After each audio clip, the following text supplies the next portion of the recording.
Okay, so I talked about lots of testing to do. I'm just going to go over to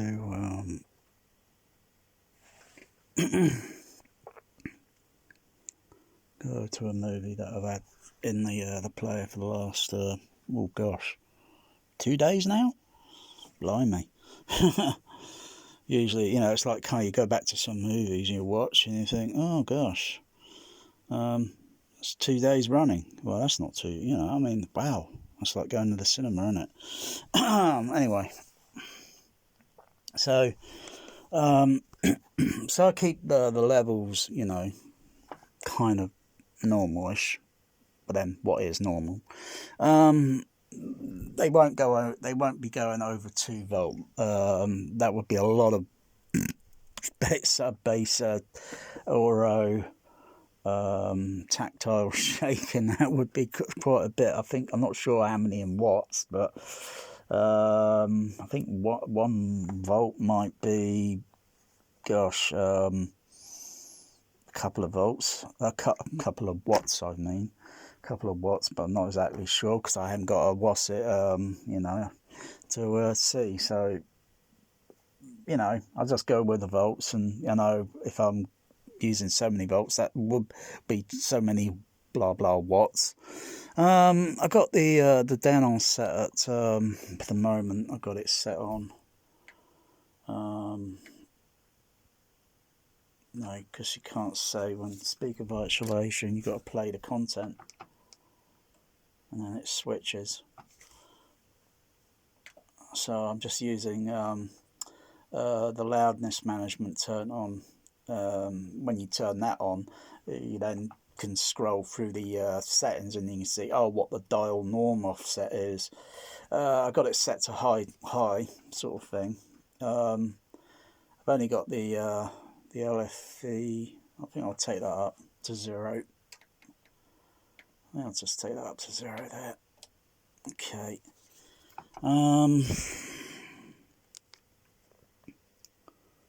So I'll just play the scene.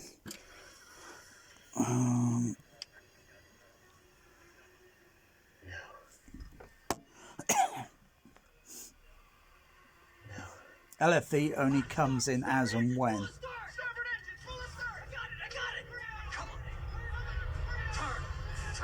The LFE comes in about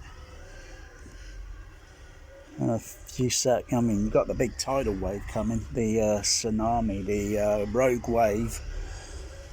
But a lot of this low end mostly plays over the full range channels. The shakers activating.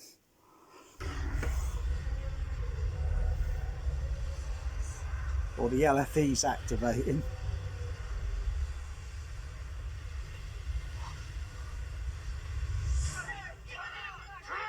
So it vibrated enough to be quite satisfactory. It's not the real thing, Not unless you want to be swamped.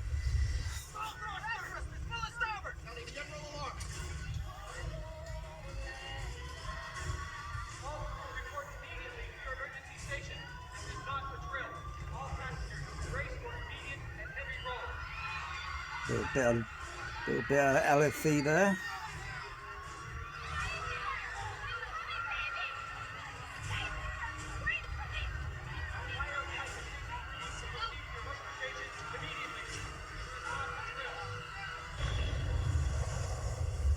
Comes up a little bit in the set.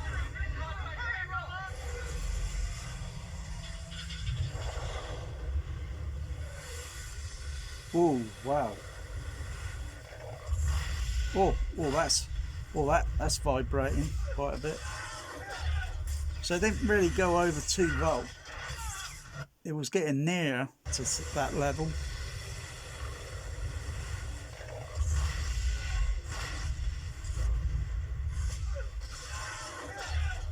Because there's multitude of frequencies on the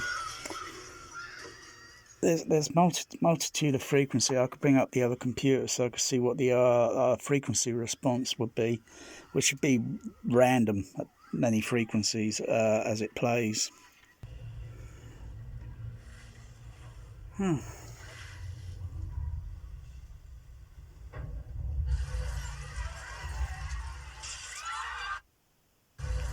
If I play that again, I'll play it again, but add the all channels to the LFE. No. No. Starboard engines full of stars! Starboard engines full of stars! I got it! Come on. Turn!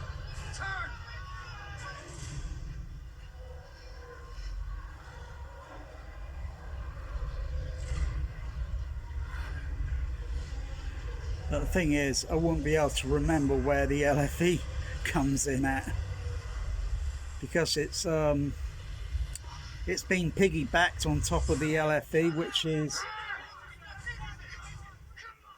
is really not what you should be doing, because then you just don't know when you're going to hear that discrete LFE.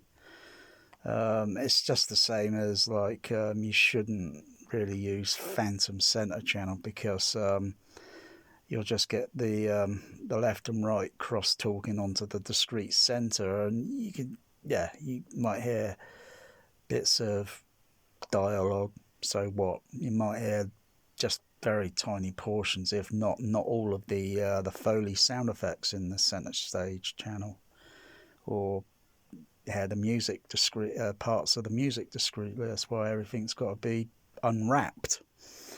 That's what the whole purpose is. There shouldn't be cut corners. For home theatre cinema. Cinemas don't cut corners, so why should a home cut corners?